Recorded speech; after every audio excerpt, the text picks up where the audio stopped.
세 가지 숙제를 제출한 겁니다. 일단 삼성물산 역시도 단순히 그 자회사인 삼성바이오로직스의 그 분식회계 사건으로 끝날 것이 아니라 삼성물산 자체도 고위분식 회계에 정황이 있고요. 제가 예결위에서 금융위원장 최종구 금융위원장에게 이 문제를 지적하고 물었을 때 박용진 의원의 주장에 일리가 있다 이렇게 답변을 한 바도 있습니다. 그래서 증선위에서 이 문제를 검토할 거다 이렇게 얘기를 들었기 때문에 그 삼성물산 그 분식회계에 대한 의혹도 감리가 시작되어야 되는 것이 아니냐 이렇게 말씀을 드린 거고요. 두 번째로는 우리 금융당국의 책임을 분명히 물어야 된다 이겁니다. 저는 이 일이 박근혜 정부 시절에 있었던 일이고요. 또 이 일련의 경영권 승계와 관련된 여러 작업이 역시 박근혜 정부의 탄핵 사건과 맞물리는 일들이었다고 하는 점을 분명히 말씀드립니다.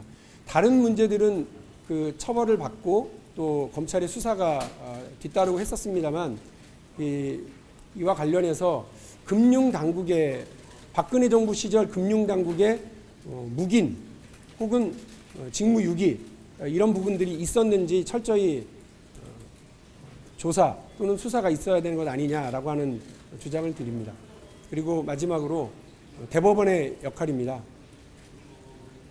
이미 박근혜 대통령이 뇌물을 받은 것으로 무엇 때문에 경영권 승계에 관련해서 도움을 주는 것과 관련해서 뇌물을 받은 것으로 인해서 처벌이 됐음에도 불구하고 이재용 부회장에 대한 2심 재판부는 조금은 뜬금없는 그런 판단을 내려서 이재용 부회장에 대한 그 경영권 승계 작업이 없었다라고 이렇게 결론을 내렸습니다. 그러나 지금 드러나고 있는 여러 정황과 삼성 바이오로직스 내부 문건은 이재용 부회장으로의 경영권 승계를 다시 말해서 부당한 기업 지배를 대를 이해서 세습하려고 하는 그런 의도가 있었음을 분명히 보여주고 있기 때문에 이와 관련해서도 분명하게 조사와 수사가 있어야 된다. 그리고 대법원의 판결이 분명해야 된다는 말씀을 드립니다.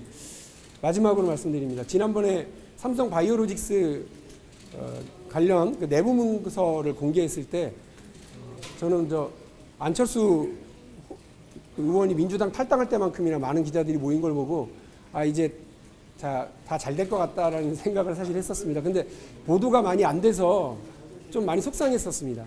우리 일선에서 취재하시는 기자분들의 노고와는 달리 데스크가 이렇게 좀 판단을 달리 하신 건지 아니면 그 뉴스 가치가 별로 없었다고 생각하신 건지 제가 알 수는 없지만 어쨌든 제가 오늘 다시 한번 우리 언론사와 우리 기자 여러분들의 용기와 적극적인 취재 그리고 보도를 당부드리겠습니다.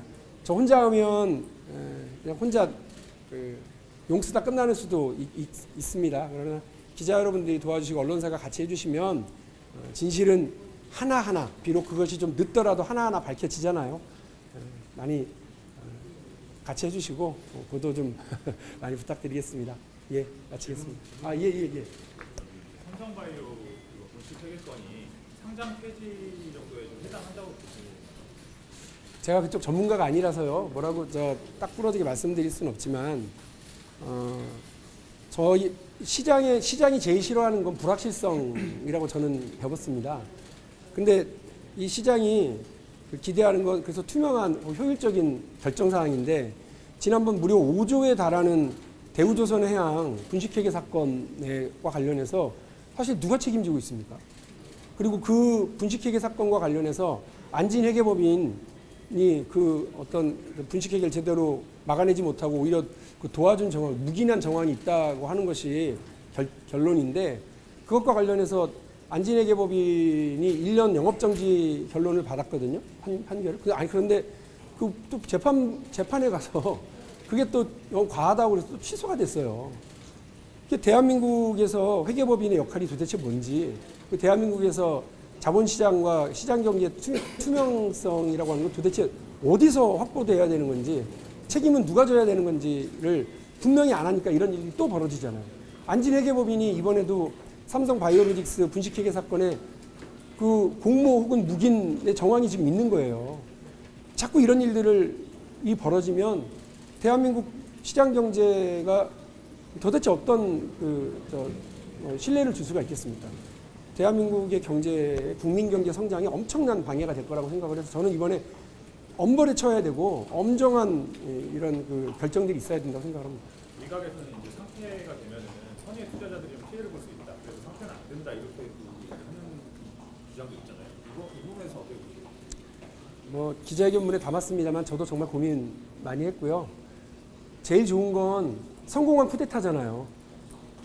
이건희 회장으로부터 이재용 부회장으로의 삼성 전체 경영권 승계를 위한 쿠데타가 성공한 거예요. 성공한 쿠데타니까 그냥 침묵하고 있어야 되나.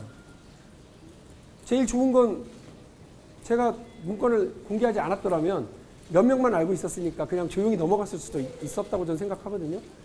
근데 그렇게 하는 것이 과연 옳은 것이냐는 생각을 했었어요. 선의의 피해가 있죠. 시장의 혼란 당연히 있고요. 그 문제 때문에 그 불편한 진실 때문에 다 눈 감아야 할까 대한 고민의 결론은 공개하고 모두가 알고 모두가 함께 판단해서 국민적으로 이 부분에 대해서 짊어지고 갈 부분 짊어지고 가야 된다는 겁니다. 이거를 공개한 제 잘못이 아니고 저는 투자자들을 속인 적이 없습니다. 저는 자본시장을 교란한 적이 없어요. 이 투자자들을 속이고 자본시장을 교란한 행위는 문건에 나타나고 있는 것처럼 삼성 측입니다. 그리고 그걸 감시해야 될 회계법인들입니다. 그들에게 책임을 물어주시면 고맙겠습니다. 아까 삼성물산 주식회계 관련한 정황이나 이런 거는 그 문건에 이미 다 드러나 있어, 다른 뭐 사항이 있는 건 아니고요. 문건에 드러나 있어서 그것을 어떻게 할 거냐. 그래서 만들어진 바이오로직스의 가치를 6.9조로 맞췄잖아요, 다시. 그거 자체가 삼성물산의 분식회계 의혹으로 이어지는 것이고 그 부분에 대해서 금융위원장도 일리가 있다라고 시인을 했기 때문에요. 적절한 조치가 금융당국으로부터 있을 것으로 생각합니다. 금융당국도 금융적폐라고까지 표현을 하셨는데 좀 어떤 점에서 좀 그런 식으로 표현을 박근혜 정부 시절에 사법부와의 사법 뒷거래가 있었다. 이거 사법적폐로 우리가 보통 표현을 하죠. 있어서는 안 되는 일이 있었기 때문에 그렇습니다. 그리고 뭐 다른 국방부 내에서의 여러 문제점들도 역시 그렇고요.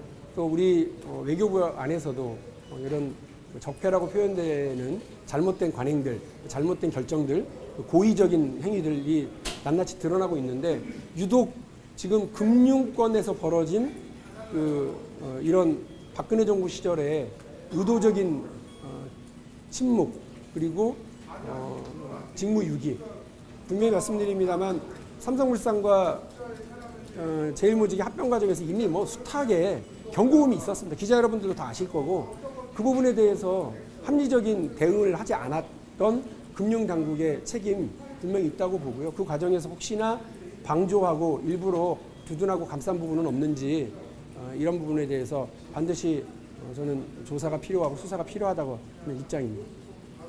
검찰 조사를 일단 금융당국이 지금 박근혜 정부의 금융당국이 아니잖아요. 문재인 정부의 금융당국이니까 뭐 거리낄 거 없다고 생각합니다. 당당하게 자체 조사하셔서 책임자를 밝혀내고 그 과정에서 직무유기가 있었는지 혹은 고의적인 방조가 있었는지 이런 부분을 찾아내야 된다고 생각합니다. 그걸 자체적으로 못 해내면 강제적으로 들어가는 수밖에 없지 않겠나 뭐 이런 생각인데 그런 불행한 일은 벌어지지 않기를 기대합니다. 네, 마치겠습니다.